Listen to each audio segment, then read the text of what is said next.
তারেক রহমানের প্রত্যাবর্তনকে স্মরণীয় করায় জাতির প্রতি কৃতজ্ঞতা প্রকাশ করেছে বিএনপি। একই সাথে সংবর্ধনা অনুষ্ঠান আয়োজনের কারণে সৃষ্ট অসুবিধার জন্য নগরবাসীর কাছে দুঃখ প্রকাশ করেছে দলটি। গুলশানে বিএনপি চেয়ারপারসনের কার্যালয়ে আয়োজিত সংবাদ সম্মেলনে এসব কথা বলেন বিএনপির স্থায়ী কমিটির সদস্য সালাউদ্দিন আহমেদ। সংবাদ সম্মেলনে জানানো হয়, তারেক রহমান বাংলাদেশ বিমানের একটি ফ্লাইটে বৃহস্পতিবার সকাল 11:55 হযরত শাহজালাল আন্তর্জাতিক বিমানবন্দরে অবতরণ করবেন। সেখানে তাকে স্বাগত জানাবেন বিএনপির স্থায়ী কমিটির সদস্যরা। বিমানবন্দর থেকে 300 ফিটে সংক্ষিপ্ত বক্তব্যের মাধ্যমে আল্লাহর কাছে কৃতজ্ঞতা জানাবেন তারেক রহমান। সংবর্ধনায় শুধু তারেক রহমান বক্তব্য দেবেন। জনদুর্ভোগ লাঘবে রাজধানীর এক পাশে 300 ফুট সড়কের সার্ভিস লেনে কৃতজ্ঞতা জ্ঞাপনে এই অনুষ্ঠানের আয়োজন করা হয়েছে বলে জানানো হয়। পরে মা বিএনপি চেয়ারপারসন বেগম খালেদা জিয়াকে দেখতে এভার কেয়ারে যাবেন তিনি।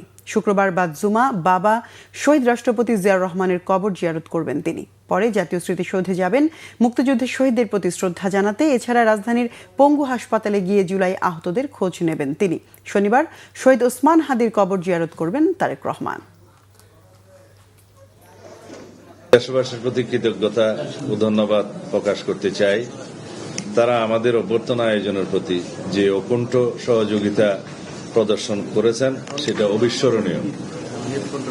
একই সাথে আন্তরিক ক্ষমা প্রার্থনা করতে চাই যে প্রিয় নেতার স্বদেশ প্রত্যাবর্তনের এই ঐতিহাসিক আয়োজনকে বাস্তবায়িত করতে দলের পক্ষ থেকে অনিবার্য, অত্যাবশ্যক এবং ন্যূনতম যে সকল কর্মসূচি গৃহীত হয়েছে সেজন্য সৃষ্ট অসুবিধা ও কষ্টের জন্য প্রথম দিনের অনুষ্ঠান বিমানবন্দর থেকে 300 ফিট রাস্তার অভ্যর্থনা স্থল, সেখান থেকে দেশনেত্রী বেগম খালেদা জিয়াকে দেখতে যাওয়া এবার কেয়ার হাসপাতাল থেকে তিনি সরাসরি বাসভবনে চলে আসবেন।